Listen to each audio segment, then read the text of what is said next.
So yan, 4C yung error. I-check na lang muna natin kung okay pa yung ano nito, inlet. So resistance lang para malaman natin kung may sira. Kung okay naman, check natin mamaya yung ano dito, system niya sa loob, nag-i-stack up pa o wala. So try natin sa isahin. Yan o, 4.3 normal pa yan dito. 4.3 din yung isa. So ito naman isa, check natin. Yan, 4.3 din. So yung inlet nito okay pa, yung mechanism lang ang may problema nito. Yung 4C kasi nandito yung mga problema niya, yung water inlet. Saka dito, check natin dito at tingnan natin kung okay naman ito. Dito natin, check natin kung sobra bang marumi. Sobrang ingay na stream, mamaya na lang, continuous natin. Ito na lang muna, dito na natin. Kung hindi naman marumi ito, medyo marumi na rin, pero titingnan din natin itong mechanism. Yan o, yung water inlet kasi yung problema nito.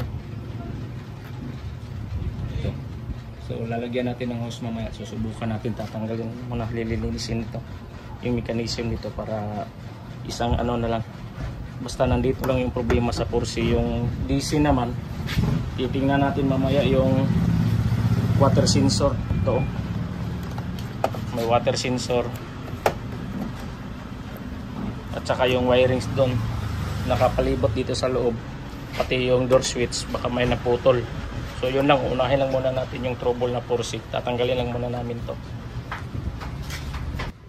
Yan mga master, dito to, yan, natanggal na namin. Tingnan nyo, sobrang dumi. So kailangan na talaga itong replace.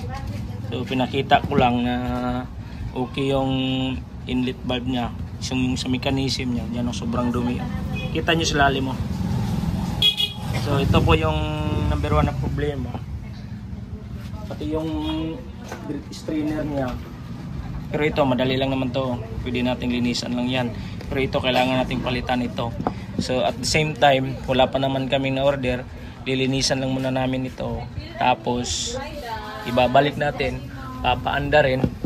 Pero isasuggest ko talaga sa customer na papalitan na ito kasi malay natin mga ilang araw lang ito, pag gumagana babalik na naman sa problema. So need talagang i-replace kasi pag mga ganito, lalo na sa aming lugar, sobrang dumi ng tubig dito.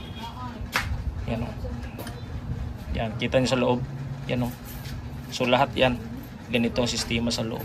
Okay naman, nakita nyo kanina na okay naman yung ano natin, yung winding ng inlet valve. So nandito yung mga problema sa mechanism sa ilalim. So ito po yung dahilan sa 4C.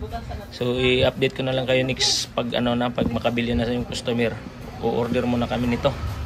So para ngayon lang, lilinisan lang muna natin, tapos try natin ibalik mamaya kung mawala yung 4C. So update ko na lang kayo mamaya, standby natin mga master.